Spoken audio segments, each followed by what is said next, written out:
But we'll go to the Sooner State, game number 2.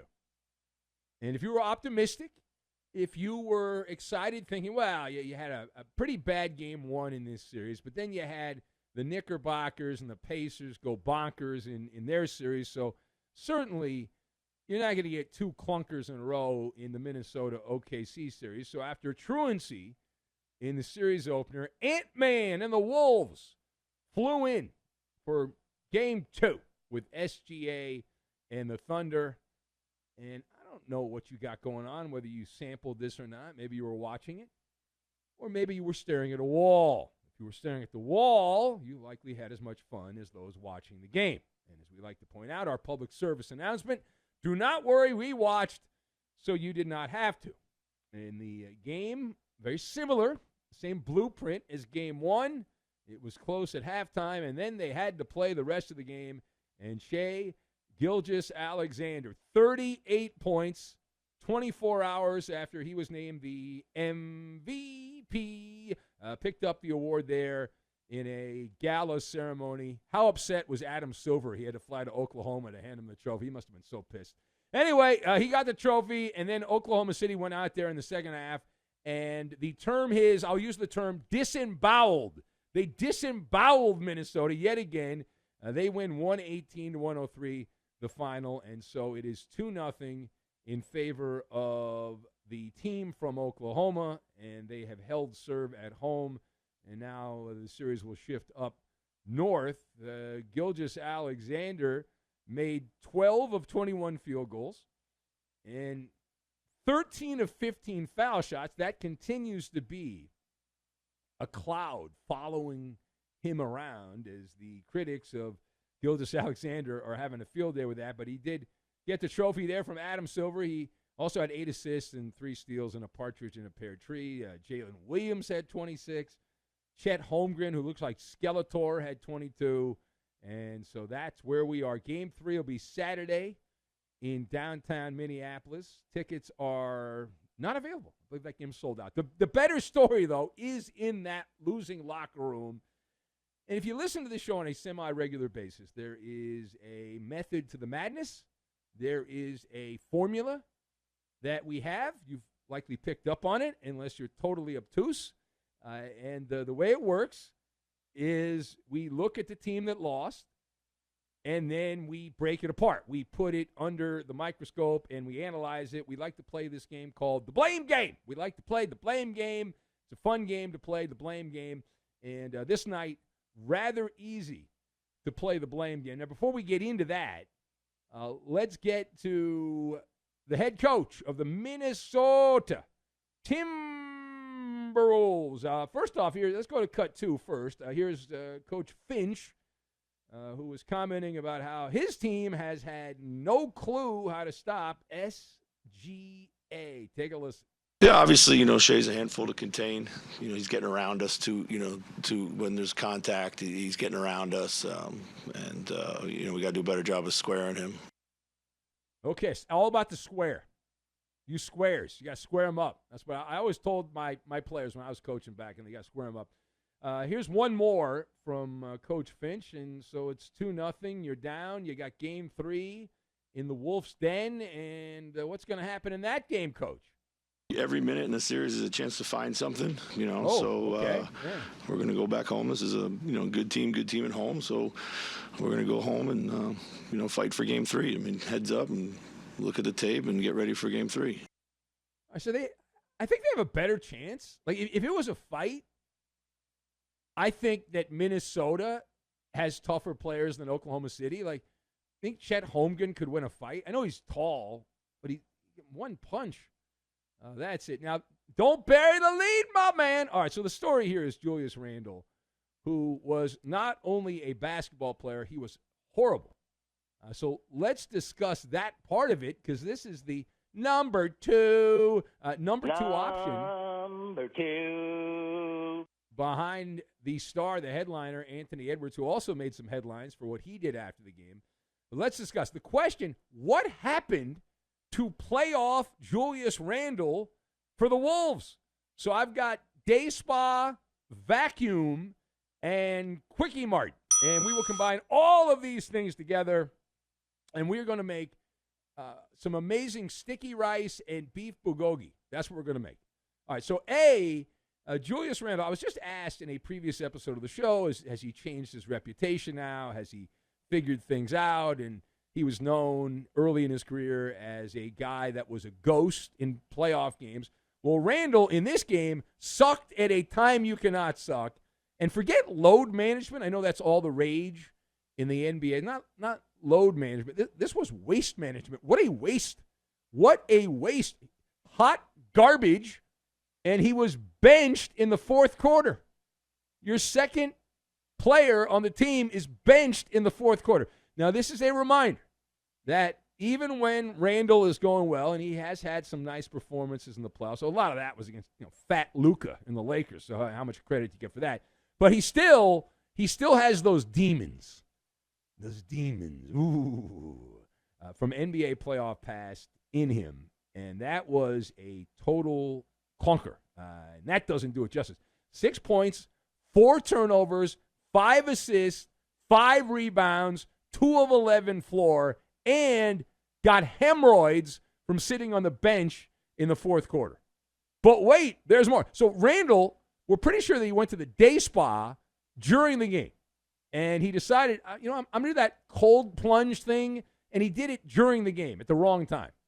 So the game was ultimately lost in the third quarter, but specifically a roughly 7-minute stretch of the fourth quarter. Minnesota was down by 4 at 7:43 on the clock. I went back and I looked in the third quarter. So they're down by 4.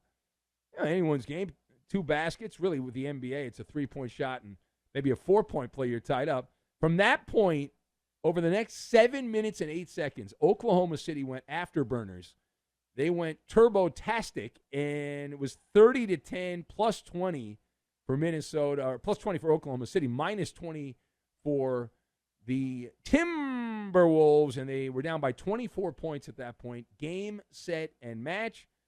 And in that meltdown, that stretch, Oklahoma City shot 82%, which means the only way the Thunder could miss a shot is if the air conditioning vents were pointed at the ball and the ball went flying, and the Thunder swarming the Wolves like locusts. And Minnesota did not do well. They find themselves now in the bowl, and as long as they win at home, they can keep hope alive. But the Dust Bowl is where they're at right now, and if they don't snap out of it and figure some things out here, they will be put into an urn with a capital U. They'll just be some dust. Now, outscored by 12 again on points on turnovers, points off turnovers. But the most maddening thing, and listen, we talk about both sides. We're talking about the losing locker room here, but the Minnesota team, it's one thing to lose, but they got outworked. Right? The Thunder won all the hustle stats in a playoff game. Right? Like you're on the road, you got to out-hustle the opposition. That's basketball 101. Didn't do it. Did not do it. All right, now turning the page. I mentioned Anthony Edwards made some headlines. The Ant-Man making headlines on and off the court. He declined to speak with reporters after the game, his team losing in non-competitive fashion again. The face of the franchise said, I ain't talking. And he stormed out had a little pity party and took off. He apparently was upset because he was fined $50,000 for a rather mild F-bomb that he tossed out just in casual. You know how men talk. We just use the F-bomb. I think women do too. We all use the F-bomb, but you can't do it with polite society. Anyway, Edwards had 32 points in the game, and the low-information fan is, he played well. He had 32 points. Come on now. Well, he took 26 shots. That ain't great. The issue, though, is he skipped out. He skedaddled at a time you're not supposed to skedaddle. So the question for the esteemed panel, which you are a part of, is it fair to criticize Anthony Edwards for not speaking to the media after Game 2, considering that he is a team leader and we are told the face of the franchise? So after a 30-second Mallard deliberation, 1,000% is it fair? It is a breach of the NBA protocol, that's one thing. That's a violation of your responsibility. It's literally in the contract. Like the NBA players sign the contracts, they get all the big money, but they have to talk to the media because the NBA is just a TV show and it's based on media stuff. And it also shows you that there's a leadership vacuum there. There's poor accountability. And you're the guy, Anthony Edwards. You're the guy, right? I'm not the guy. You're the guy. How can you be the guy if you don't act like the guy? You're the guy that's supposed to be the future of the NBA. I think we've eliminated that after the Big D comment. You do have the Big D. You told everyone you have the Big D. If you have the Big D, why would you hide when the lights are the brightest? It's easy. When you go out and put up 50 points in a game and are hammered dunking the ball down people's throats, it's easy. You're out there shaking and baking. Oh, yeah. Go out there. You want to make up. You got the sound person over there. You got the camera person. The test is when you're stumbling and bumbling. Take one for the team, right? Shoulder the what a burden, getting up there and talking in cliches for 7 minutes. Oh, my God. And for that, $240 million in a windfall contract. It's a real sob story. It really is. Man, can a guy get a break? Can he get a break? Now, there's a issue here the NBA has, and not many people are talking about it. Anthony Edwards can go over to the deli counter and take a number because the NBA has an infestation of Mr. Softy players. When things are going well, they're out in front, they're on the camera. When things get bad, they play hide and seek. By my count, Anthony Edwards is the third, number 3. He's number 3 in terms of players that have skipped out on media responsibilities because they lost a tough game. Draymond Green, tough guy Draymond Green. He'll punch his teammate in the face, sucker punch him. He's a tough guy.